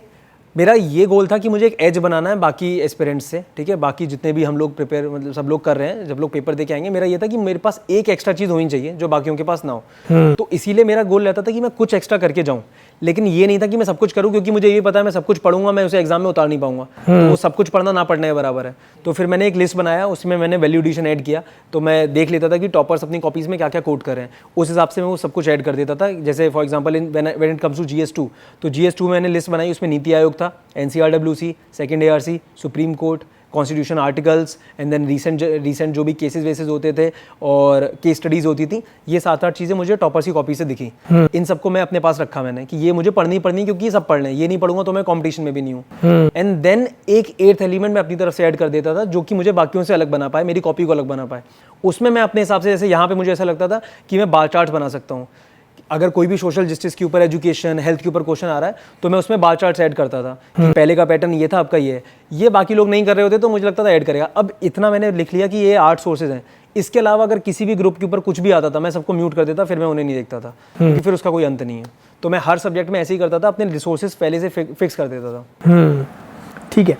अभिनव, कुछ ऐसी बताइए जो पॉपुलर मिथ्स हैं about the UPSC exam, the civil service exam, जो शायद किसी स्टेज पे आपने भी उसको माना हो बट बाद में रियलाइज़ किया कि ये मिथ है। सर मतलब UPSC से अब एक तो क्या होता है ना, एक तो सबसे पहले वही जब मैंने आपको बताया था कि जब मैंने तैयारी स्टार्ट करी थी तो मतलब we all know it is very difficult, and जब मैंने तैयारी स्टार्ट करी so I talk to some brother of mine, some distant brother of mine, तो उन्होंने मेरे को वही बोला कि वही जो डिफ़िकल्टी वाली चीज़ है, तो उन्होंने मेरे को वही बोला कि clearing UPSC is like finding life on another planet. तो ये कितना बड़ा मिथ है कि बहुत ज़्यादा मुश्किल है, बहुत ज़्यादा मुश्किल है। तो मैं तो ऑनेस्टली बता रहा हूँ कि वही कि पढ़ाई के मामले में UPSC बहुत मतलब इतना मुश्किल नहीं है, मैं आसान नहीं बोल रहा हूँ, लेकिन journey definitely is very difficult, but जो चीज़ें पढ़नी होती हैं बहुत आसान होती हैं। उसके लिए लोग बोलते हैं एकेडमिकली इतना चैलेंजिंग नहीं। एग्जैक्टली, लोग बोलते हैं कि कोचिंग, जैसे मैंने GSE की कोचिंग नहीं करी थी, क्योंकि जब पढ़ना चालू करोगे तो it is at the end of the day वो बस 11वीं-12वीं की ही किताब है, उसके बाद कुछ भी नहीं है। आप ऑप्शनल चाहो तो अपना डिटेल में पढ़ लो, क्योंकि वहाँ पे ग्रेजुएशन वाली चीज़ मांगते हैं, लेकिन for GS, for essay it is at the end of the day वो बहुत बहुत बेसिक चीज़ें होती हैं। तो ये एक बहुत बड़ा मिथ है कि कोचिंग कंपलसरी है या बहुत मुश्किल है, बिल्कुल भी नहीं है। द ओनली मुश्किल पार्ट इज कि how you are able to persist this journey, उसके अलावा कुछ मुश्किल नहीं है। And then the second thing is, ये मिथ नहीं है लेकिन ये बहुत मिसलीडिंग चीज़ें होती हैं। फॉर्चुनेटली अनफॉर्चुनेटली ऐसा है कि अब मतलब जो लोग अलग अलग सोर्सेज से अब ऐसी चीज़ें हो गई कि लोग या तो अपनी जर्नी को बढ़ा के बताते हैं, जो लोग बताते हैं हम 18 घंटे पढ़ते थे, हम 20 घंटे पढ़ते थे, और दिखाने के लिए हम कितना पढ़ते थे। और कुछ लोग एकदम कम करके हम 3 घंटे पढ़ते थे, हम 4 घंटे पढ़ते हैं, 30 मार खाए। हम बॉर्न जीनियस है, तुम नहीं कर पा रहे हो, तुम बेवकूफ हो। तो ये दोनों ही चीज़ें एकदम फेक है, ऐसा कुछ भी नहीं है। ना तो तुम्हें 20 घंटे पढ़ने हैं, ना तुम्हें 3 घंटे पढ़ने हैं। कुछ लोग होते हैं कि 3 घंटे पढ़ के, नहीं होता ऐसा बिल्कुल भी। किसी का सिलेक्शन, जो आदमी बोल रहा है, in fact for a person who is getting selected in first attempt also, इसका मतलब बिल्कुल भी नहीं है कि उसने एक साल में निकाला है। वो फर्स्ट अटेम्प्ट के पीछे उसने 3-4 साल पढ़ाई करी, उसने अटेम्प्ट बाद में दिया है। जैसे मैंने खुद के अपने केसेस में देखे, मेरे कॉलेज के सीनियर्स थे जिन्होंने फर्स्ट अटेम्प्ट में निकाला, हम लोगों ने देखा था वो फर्स्ट ईयर सेकंड ईयर से पढ़ रहे हैं। तो उसके पीछे 3-4 साल की मेहनत होती है। तो इतना मान के आओ कि तुम्हें टाइम देना पड़ेगा। और ये जो 20 घंटा और 4 घंटा है, ऐसा कुछ नहीं है। इनफैक्ट जब मैंने अपने फर्स्ट अटेम्प्ट की तैयारी करी तो मैं भी इसी घंटों में उलझ गया था। और मुझे ऐसा लगता था कि अगर मुझे इस टॉपर को बीट करना है, मैं देखता था कि सबके घंटे कितने हैं। तो जैसे शायद अनु कुमारी मैम थी, सोशोलॉजी था उनका ऑप्शनल, तो मैंने उनका देखा वो 12 घंटे पढ़ती थी उनका। तो फिर मैंने कहा ठीक है, अगर मैं रोज़ 12 घंटे पढ़ूंगा तो मैं भी आराम से कर लूँगा। तो मैं पूरे दिन बस ये इंश्योर करता था कि मैं 12 घंटे पढ़ लूँ, और उससे कुछ भी फ़र्क नहीं पड़ा, मेरा प्रीम भी नहीं निकला। तो इसीलिए घंटे बिल्कुल भी मैटर नहीं करते हैं। आप बस अपना शेड्यूल बना लो, और स्टेज के हिसाब से, जैसे जब प्रीलिम्स होगा तो फिर उस हिसाब से अलग होगा। जब प्री और मेंस के 3 महीने होंगे तो उस टाइम पे अलग पढ़ाई करनी पड़ेगी। तो बस एक तीसरा मिथ होता है ये घंटों वाला, तो वो भी मुझे लगता है इट इज़ वेरी इररिलेवेंट। तो आप कितने घंटे पढ़ते थे फिर? सर वही स्टेज के ऊपर डिपेंड करता था। तो ऑन एन एवरेज सर जैसे प्री और मेंस के बीच में तो मैं बहुत, फिर से वही, मैं ऐसे किसी को डराना नहीं चाहता हूँ। हाँ। और वही होता है ना सर, हर एक का अलग अलग होता है। मैं बहुत स्लो था शायद, इसीलिए मुझे ज़्यादा टाइम लगता था। लेकिन वही है कि वो दूध का जला था मैं, तो फिर मैं बिल्कुल रिस्क नहीं लेना चाहता था। मैं प्री और मेंस के बीच में अपना शेड्यूल 17 घंटे बना के चलता था। वो फॉलो नहीं हो पाता था, वो फॉलो 15, 15.5 इतना हो पाता था फॉर द 3 मंथ्स। हाँ, लेकिन वो है ना सर, वो 3 ही महीने की बात है। वो 3 महीने तुम एक बार पूरी, और अच्छी बात ऑल्सो सिग्निफिकेंट, 3 महीने सर वो होता है ना, वो महसूस ही नहीं होता है, वो किसी को महसूस ही नहीं होता है सर, वो इतना ज़्यादा, क्योंकि इतना ज़्यादा पढ़ने को होता है, उसमें तुम्हें 3-3, 4-4 रीडिंग करनी है। और ये तीनों मेंस में आपने इतना दिया होगा है?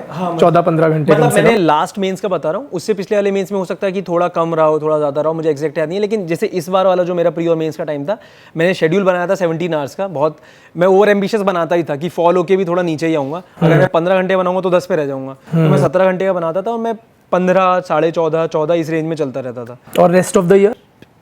रेस्ट ऑफ द ईयर तो सर मेरा तो 3 साल से प्री मेंस इंटरव्यू वाली में चलता था। तो इंटरव्यू वाला थोड़ा चिल रहता था, उसमें इतना नहीं पढ़ना पड़ता था। और प्री वाले में भी 10-12 में काम हो जाता है। हाँ, मतलब ऑन एन एवरेज मुझे लगता है 8 से 12 और सफिशिएंट। जी। यूपीएससी के लिए जब बंदा प्रिपेयर करना शुरू करता है, he comes across a lot of new information, knowledge, things. याद कैसे रखे इंसान इतना कुछ? सर पहली बार जब पढ़ते हैं तो बहुत मज़ा आ रहा होता है पढ़ने में। तो पहली बार तो एकदम ऐसा लगता है कि एकदम ज्ञानवर्धन हो रहा है। हाँ। तो एक चीज़ तो ये इंश्योर करनी है कि जैसे अगर हिस्ट्री पढ़ रहे हैं यूपीएससी में, तो एक डिस्टिंक्शन दिमाग में हमेशा होना चाहिए। आप हिस्ट्री नहीं पढ़ रहे हैं, आप यूपीएससी के लिए हिस्ट्री पढ़ रहे हैं। क्योंकि फिर आप हिस्ट्री पढ़ते जा रहे हैं और हिस्ट्री की एकदम मजे के लिए नहीं पढ़ रहे हैं, घुसते ही चलेगा तो हिस्ट्री बन जाएंगे। तो इसलिए हमेशा दिमाग में डिस्टिंक्शन रखना है कि where you have to stop. तो यूपीएससी के लिए हिस्ट्री पढ़ लो, जितना कोर्स है उतना पढ़ो। अब उतना पढ़ लिया, पहली बार में कभी नोट्स मत बनाओ। पहली बार में क्योंकि सब कुछ मज़ा आ रहा होता है, नया नया लग रहा होता है, अच्छा लग रहा होता है, तो सब चीज़ वो लिटरली नोट्स जो होंगे वो बुक जितने हो जाएंगे। तो वो मत करो, पहली बार अच्छे से पढ़ लो, दूसरी बार फिर से पढ़ो। अब जब दूसरी बार पढ़ जाते हैं तो क्या होता है कि बहुत सारी चीज़ें परमानेंट मेमोरी में स्टोर हो जाती हैं। अब गांधी जी ने नॉन कॉपरेशन मूवमेंट लीड किया, इसे नोट्स में डालने की जरूरत नहीं, क्योंकि तुमने 1 बार 2 बार पढ़ा, जनरल नॉलेज याद हो जाएगा। 1920 में हुआ था, ये भी याद हो जाएगा। अब जब नोट्स बनाओ तो वो इन्फॉर्मेशन लिखो जो कि याद नहीं हो पाएगी। अब इसकी यहाँ पे डिटेल्स लिखो कि क्या टाइमलाइन थी, क्या हुआ था, कैसे हुआ था। और फिर ऑब्वियसली वो एक चीज़ है जो आप कभी नहीं उसे छोड़ सकते हो, मल्टीपल रिविजन्स करने ही पड़ेंगे। ये प्रॉब्लम, अब जैसे मुझे भी अभी सिलेक्शन हुआ है, लेकिन अभी मुझे बहुत डिटेल्स नहीं याद आ रही हैं। ये सभी के साथ होता है, सभी लोग सेम चीज़ फेस करते हैं। तो मल्टीपल रिविजन्स करते रहने पड़ेंगे। कई बच्चे तो उल्टी कर देते हैं। भाई छोड़ो, होता ही वही था सर, सब कुछ याद करके जाओ और फिर एग्जाम हॉल में बजा के उल्टी कर दी, और फिर उसका कोई फायदा ही नहीं है। हाँ, तो सबसे पहली चीज़ कट ऑफ डिसाइड कर लो कि इतना ही पढ़ना है। इतना पढ़ने के बाद नोट्स कितने बनाने हैं, और फिर नोट्स को मल्टीपल रिवाइज करते चलो। और फिर हर बार जब 2-3 बार पढ़ चुके हो फिर शॉर्ट नोट्स बना लो। ऐसे करते हैं। और एक जो सबसे अच्छी चीज़ ये होती है ना कि जैसे मेरे केस में वो चीज़ काम करती थी, एक बार अगर मैं कुछ भी पढ़ रहा हूँ, मैं उसे लिख लेता था तो मुझे याद हो जाता था। तो फिर मैं जब भी कुछ, जैसे अगर मैं मेंस के लिए कुछ पढ़ रहा होता था तो मैं एक रजिस्टर खाली अपने पास रखता था। मैं नोट्स नहीं बनाता था, मैं बस रनिंग में लिखता चलता था। तो कुछ भी इन्फॉर्मेशन आई, मैं ऐसे उन पे ध्यान भी नहीं दे रहा हूँ, देख भी रहा हूँ कि अलाइनमेंट में हैंड राइटिंग कैसी है, कौन सा पेन है, ब्लू ब्लैक, कुछ नहीं, बस ऐसे रखता रहता था और इधर पढ़ते और लिखता चलता था। बेसिकली याद करने के लिए आप लिख रहे थे, नॉट टू मेक नोट्स और anything, not even answer writing practice, याद करने के लिए, लाइक मसल मेमोरी में एक तरह से जो आ जाए। तो वही रहता है, उससे याद हो जाता है। एंड सेम चीज़ जब तुम मेंस की आंसर राइटिंग कर रहे हो, कोशिश करो एक चीज़ को मल्टीपल जगहों पे यूज़ करने की। अगर नीति आयोग की कोई रिपोर्ट है वाटर वाली, जैसे हम लोग सोशोलॉजी में पढ़ते थे, जब वाटर वाला पार्ट आता था कि नीति आयोग ने वाटर के लिए बताया कि 70% वो हर साल 2 लाख लोग मर रहे हैं पानी जिन्हें साफ़ नहीं मिल रहा है। अब ये एक सिंगल पीस ऑफ इन्फॉर्मेशन मैं इसे GS 1, 2, 3 सब में यूज़ करता हूँ और मैं हर बार आंसर राइटिंग में करता हूँ, तो फिर अब वो मेरी मसल मेमोरी में आ चुका है। तो इसीलिए एक इन्फॉर्मेशन को मल्टीपल जगहों पर यूज़ करो, बार बार लिखो तो याद हो जाएगा। और अपने खुद के तरीके ढूंढो। जैसे प्रीलिम्स के लिए मैं क्या करता था, मैं चीज़ों को रिकॉर्ड कर, जैसे मैं कुछ पढ़ा, मैंने हिस्ट्री में मैं पूरी टाइमलाइन पढ़ी, तो मैं ईयरफोन लगा के उसे रिकॉर्ड कर लेता। अपनी आवाज़ सुनना बहुत मुश्किल हो जाता है, लेकिन करना पड़ता था, तो मैं उसे रिकॉर्ड कर लेता था और उसके बाद में फिर जब मैं खाली होता था तो फिर मैं कानों में ईयरफोन लगाए और उसे बार बार सुनता रहता था, तो उससे याद हो जाता था। तो वही अलग अलग स्टेज के लिए अलग अलग स्ट्रेटेजी मैंने यूज़ करी। प्रीलिम्स के लिए ऐसा कर लेता था, मेंस के लिए ऐसे लिख देता था, इंटरव्यू के लिए तो ज़रूरत ही नहीं पड़ती इन सब चीज़ों की। अगर आपको किसी नए एस्पिरेंट को 3 tips for success in this exam देनी हो, what will they B? I know it's a little clichéd और टफ, बट स्टिल थोड़ा सोचना पड़ेगा सर, ऐसे ही काफ़ी बड़ी रिस्पॉन्सिबिलिटी है ये। Take your time. मतलब ठीक है सर, अभी 3 आ जाए तो ठीक है, वरना मैं मोस्ट इंपॉर्टेंट के हिसाब से देखता हूँ। हाँ, कि सबसे पहली बात तो दोनों ही फ्रंट पे काम करने की ज़रूरत है।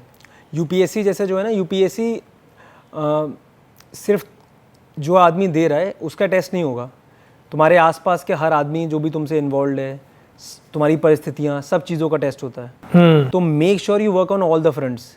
तो इंटरनल और एक्सटर्नल दोनों ही चीज़ों पे ध्यान दो। सबसे पहली बात तो इसीलिए क्योंकि इंटरनल से मेरे खुद के केस में ये पढ़ाई के टाइम पे इतना ज़्यादा नर्वसनेस, एंजाइटी, सेल्फ डाउट्स, क्योंकि इस एग्ज़ाम में अनसर्टेनिटी इज़ रियल, वो आना ही आना है ना। तो वो इतना ज़्यादा, मैं खुद इन सब चीज़ों से इतना ज़्यादा गुजरने लगा था, हर समय स्ट्रेस रहता था, हर समय एंजाइटी रहती थी। और एक्चुअल में देखा है तो वो स्ट्रेस एंजाइटी किसी चीज़ की होती भी नहीं थी, बस वो हवा में वो है ना ऐसी कुछ कि वो कोई एक आपने एक बार शायद क्लास में बोला था, पता नहीं याद नहीं है, कि जो उम्र भर ख्याली भूतों से मैं न लड़ता, खुदा मैं क्या खुल के जीता, मैं क्या खुल के मरता। मेरा वैसा ही केस था, पता नहीं कौन से ख्याली भूत थे जिनसे लड़ते रहते हैं। तो वो चीज़ बिल्कुल नहीं होनी चाहिए। तो first of all always make sure कि you prioritise your mental health. तो उस चीज़ के लिए जिम ज्वाइन कर लो, टहलने जाओ, कुछ भी चीज़ करो, but keep yourself engage in something, because this journey is uncertain and there are so many factors which are not in your hand. तो सबसे पहली प्रायोरिटी अपने ऊपर रखो, अपनी फिजिकल हेल्थ, अपनी मेंटल हेल्थ, ये अगर अच्छी रहेगी तो आराम से सिलेक्शन हो जाता है। फर्स्ट थिंग इज़ ये। सेकेंड थिंग इज़ अपने साथ ईमानदार रहो, अपने साथ कोई भी किसी भी तरह की मक्कारी मत करो। ये एग्ज़ाम, क्योंकि पहले जेई का टाइम होता था या फिर पीएमटी वाला जो होता था, उस टाइम पे माँ बाप का प्रेशर होता था। यहाँ पे किसी और का प्रेशर नहीं, जो हम कर रहे हैं अपने लिए कर रहे हैं, अपने एस्पिरेशंस के लिए, समाज के लिए, जो भी तुम लोग के एस्पिरेशंस हैं। तो इसीलिए अपने साथ एकदम ईमानदार रहो। अगर ये नहीं कि किसी को दिखाने के लिए पढ़ना, जैसे मैं जो करता था 12 घंटे पढ़ रहा हूँ, मैं बस वो 12 घंटे इसलिए करता था क्योंकि मुझे ऐसा लगता था ऐसे हो जाएगा। वो ईमानदार 12 घंटे नहीं थे। तो इसीलिए जब भी पढ़ लो, जितना पढ़ लो, ईमानदारी से पढ़ो। और थर्ड चीज़ है टाइमलाइन बना के चलो। अगर तुम्हें एग्जैक्टली पता है कि तुम क्या कर रहे हो, तो फिर वो चीज़ें हो जाएंगी। जैसे बहुत बार क्या होता है ना, अगर आप किताब पढ़ रहे हैं, आप स्पेक्ट्रम पढ़ रहे हैं और आपको यही नहीं पता है कि आप प्री के लिए पढ़ रहे हैं या मेंस के लिए पढ़ रहे हैं, क्योंकि दोनों के लिए अप्रोच अलग होगा। प्री के लिए पढ़ रहे हो तो data and fact are very important. When you are reading for mains aspect, then the overall की why this thing is happening, your analysing power, वो वहाँ पे डेवलप होनी चाहिए। नपातुला kind of an answer face कर रहा हूँ ना सर मैं, ये सारी चीज़ें मैं 4-5 साल से यही सब फेस कर चुका हूँ। ये सारी गलतियाँ मैंने खुद से करी थी। टाइमलाइंस ना बनाना या बना के फिर उन पर स्टिक ना रहना, अपनी मेंटल और फिजिकल हेल्थ का मैंने कभी ध्यान ही नहीं दिया। तो उस सब चीज़ों की वजह से मैंने वो चीज़, अब जैसे मेंस के टाइम पे तो जब 9-9 दिन बैठ के लिखना ही है, 3-3 घंटे बैठ के लिखना होता था। जब मेरा पहला मेंस था 2022 में, मेरा वेट 90 kg था, मैं बैठ भी नहीं पाता था 3 घंटे, ऐसे कमर में दर्द हो जाता था। तो वो चीज़ एक्चुअल में एग्जाम में हैम्पर करती है तुम्हारी परफॉर्मेंस को। एब्सोल्युटली। तुम्हारी स्पीड कम होगी, तुम्हारा ध्यान अब आंसर राइटिंग पे नहीं है, तुम्हारा ध्यान इस पे है कि पीठ में दर्द हो रहा है, पैर में दर्द हो रहा है। तो ये सारी चीज़ों पे ध्यान देना पड़ता है। ठीक है। अभिनव, ये बताओ कि what is that crucial thing which would make the difference between success and failure in this exam? So persistence. The only thing is persistence. जैसे कि मैंने जेई दिया है, आईआईटी किया था, तो एंड क्लियर किया है। हाँ मतलब ठीक है। तो उसमें क्या होता है कि जैसे मैं बोलूँगा कि कमज़ोर दिमाग वाले लोगों को आईटी का नहीं देना चाहिए, क्योंकि वहाँ पे बहुत दिमाग लगता है, वहाँ पे बहुत ज़्यादा घुसना पड़ता है उन सब चीज़ों में, ठीक है, बहुत ज़्यादा। लेकिन यूपीएससी में ऐसा नहीं कि कमज़ोर दिमाग वाले, यूपीएससी ऐसा है कि कमज़ोर दिल वाले मत करो, क्योंकि यहाँ पे दिमाग का तो तुम कोई स्ट्रेस नहीं है, वो हो जाएगा, छोटी चीज़ें हैं और तुम्हारा ज्ञानवर्धन इतना जल्दी होगा कि सब चीज़ें एप्टीट्यूड सब डेवलप हो जाएगा। लेकिन अगर दिल कमज़ोर है तो फिर ये एग्ज़ाम मत दो। इस एग्ज़ाम के अंदर हर बार जैसे वही है ना कि एकदम वो स्नेक एंड लैडर का खेल है, 99 पे आते हो, मैं हर बार इंटरव्यू तक आता था और फिर एकदम दोबारा बैक टू 1। तो सबसे ज़्यादा इंपॉर्टेंट चीज़ है you have to be very persistent, you have to make sure कि हर बार अगर फेलियर आ भी रहा है तुम बार बार जाओ। वो ना एक ऐसा ही कोट है कि if you knock at the door for long enough surely someone will wake up and open the door. तो अगर लगातार तुम काम करते रहोगे तो डेफिनेटली कभी ना कभी हो जाएगा। मेरे पूरे फ्रेंड सर्कल में हम सभी लोग थे, हर बार प्रिपेयर कर रहे थे, कभी कोई कहीं फंस जाता, कभी कोई फंस जाता। अब लाइन से सिलेक्शन होने चालू हुए हैं, अब एक है उसका इंडियन फॉरेस्ट में ऑल इंडिया 50 आ गई, एक और मेरे साथ में एक और आईपीएस बन गया, एक है वो उसकी भी 110 रैंक आ गई। तो सब लोग 4-4, 5-5 साल से लगे हुए हैं और सब लोग पढ़ते रहते, तो एट द एंड हो जाता है। तो I guess the only thing is you have to be very persistent with your efforts and दिल को अपना थोड़ा सा मजबूत बना के चलो, क्योंकि यहाँ पे तो चीज़ें ऊपर नीचे होंगी। कभी ये ख्याल आया दिल में कि छोड़ दूं, कि बस इनफ, बहुत हो गया, अब और नहीं होता? बहुत आता था, बहुत।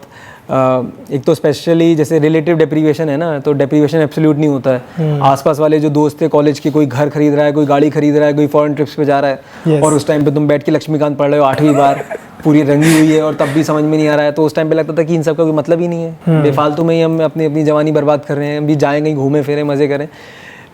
लेकिन फिर What kept you going in that? सिर्फ वही है, वो बहुत टेम्परेरी चीज़ें होती हैं। मतलब ऐसे तो सभी के दिमाग में ऐसे आते ही हैं सेल्फ डाउट्स, जब फेल होते हैं तब भी बहुत ज़्यादा इस तरह के डाउट्स आते हैं। और ये डाउट्स इतने ज़्यादा आते रहते हैं और ये इतने फ्रीक्वेंट हो जाएंगे एक पॉइंट ऑफ टाइम के बाद, जब तुम मेंस आने वाला है, 10 दिन बचे हैं और तुम्हारा अभी पेपर ही 3 घंटे या पेपर 3.5 घंटे में हो रहा है, तो तुम सोचोगे मैं कर ही क्यों रहा हूँ, मैं लायक ही नहीं इस चीज़ के। तो ये डाउट्स आएंगे। लेकिन फिर ऐसे जब चीज़ें होती हैं, then you have to make sure कि तुम्हें पता होना चाहिए कि तुम किन रीजंस की वजह से आए हो और तुम्हारे किन रीजंस की वजह से तुम करना चाहते थे। तो जैसे मेरा हमेशा से मुझे पता था कि मेरा पर्पस ऑफ लाइफ ये नहीं हो सकता है कि मैं वीकडेज पे कमाऊँ और वीकेंड्स पे जाके उड़ाऊँ। मतलब मैं ये नहीं कह रहा हूँ वो बेकार लाइफ होती है, मेरे दोस्त हैं जो कॉर्पोरेट में हैं, बहुत बढ़िया लाइफ जी रहे हैं, बहुत अच्छा कर रहे हैं, बट मुझे ऐसा लगता था कि maybe I am not build for it. तो मुझे पता था कि मेरा पर्पस ऑफ लाइफ क्या है और मैं कुछ ऐसी चीज़ में जाना चाहता हूँ जहाँ पे थोड़ा सा एक लार्जर सोशल टच हो किसी उस प्रोफेशन से। तो जब मैं ये सब चीज़ें सोचता था और फिर मैं सोचता था कि ठीक है, यहाँ से ईजी वे क्या होगा, मैं इसे छोड़ दूँ, कॉर्पोरेट में चले जाऊँ, फिर मुझे लगता था कि पर यही तो मुझे नहीं करना था। तो फिर जब वो वाली चीज़ दोबारा आती थी कि what was the real reason जिसकी वजह से मैं आया था, तो फिर थोड़ा सा दिमाग शांत हो जाता था। तो वही आई गेस जब भी अगर ऐसा दिमाग में आए तो फिर ये सोचो कि क्यों कर रहे थे। एंड आई वुड सजेस्ट कि मेडिटेशन सबको करना चाहिए। मैं कभी नहीं करता था, इनफैक्ट जो लोग मेडिटेशन करते थे मैं मजाक ही उड़ाता था, लेकिन मैंने पिछले खुद से 1.5 साल में 2022 के बाद से फिर मैंने करना चालू किया है and I literally fail the difference पूरी पर्सनैलिटी में, पूरी जर्नी में। तो जब ये सब चीज़ें होती है ना तो थोड़ा इम्पल्सिवनेस कम होता है, थोड़ा दिमाग ज़्यादा काम रहता है, डिसीजन मेकिंग स्किल्स बढ़ जाती हैं। तो अपने ऊपर काम करो और अपने रियल रीजंस पे स्टिक रहो तो हो जाता है। Very well. So Abhinav, like tell me what was the your social situation, like क्या आपने सोशली आइसोलेट कर लिया या आपका सपोर्ट सिस्टम क्या था, थोड़ा सा ये बताओ। सर जब मैंने प्रिपरेशन स्टार्ट करी तो उसी टाइम पे मैंने सारे सोशल मीडिया हैंडल्स अपने सारे बंद कर दिए थे। व्हाट्सएप, इंस्टाग्राम कुछ भी नहीं था, फेसबुक कुछ नहीं था। टेलीग्राम था क्योंकि टेलीग्राम पे रिसोर्सेज लेने पड़ते थे और सब लोग वहीं से कनेक्टेड थे, तो बस एक टेलीग्राम था। बाकी मैंने प्रिपरेशन घर पे ही करी थी, तो मैं दिल्ली भी नहीं गया था, तो मैं तो लिटरली सबसे कट चुका था। और कॉलेज में 3-4 साल में बहुत ज़्यादा एक्टिव था, लेकिन उसका होता है लाइफ की रियलिटी तब पता चली जब प्रिपरेशन स्टार्ट करी, तो मैंने लोगों को कॉल करना बंद कर दिया, लोगों ने मुझे कॉल करना बंद कर दिया। तो 1-1.5 साल तो ऐसा था कि लिटरली किसी से टच में नहीं था। लेकिन भाई 1-2 दोस्त थे, तो फिर मेरा फिर पूरी जर्नी के टाइम पे यही था कि 4-5 दोस्त थे जो कि साथ में प्रिपेयर करते थे, तो पूरा सपोर्ट सिस्टम, पूरे दिन का एंटरटेनमेंट सब वही था। पूरे दिन पढ़ते थे, कभी 15-20 मिनट, आधा घंटा उन्हीं लोगों से फ़ोन पे बात होती थी, हो जाती थी, बस बाकी कुछ और नहीं था। And what was the role of your family members? सब मोस्ट इम्पॉर्टेंट उन्हीं लोगों का रोल। मतलब मेरी पूरी after a point of while जब बार बार इतने फेलियर्स देखने के बाद फिर मन में ऐसे डाउट आता था कि मैं डिजर्विंग हूँ या नहीं हूँ। तो जब मैं अपने आसपास के फ्रेंड्स, फैमिली, टीचर्स इन्हें देखता था ना, और वो इतने ज़्यादा अच्छे लोग हैं, पता नहीं मेरी ज़िंदगी में इतने अच्छे लोग कैसे मेरे को मिल गए। तो मेरी फैमिली, मेरे फ्रेंड्स, आप सब लोगों ने इतना ज़्यादा सपोर्ट किया, तो मुझे ऐसा लगता था कि maybe even if I don't deserve to become IAS IPS, but these people deserve कि एक बंदा बनना चाहिए, क्योंकि इन लोगों ने बहुत इन्वेस्ट किया है।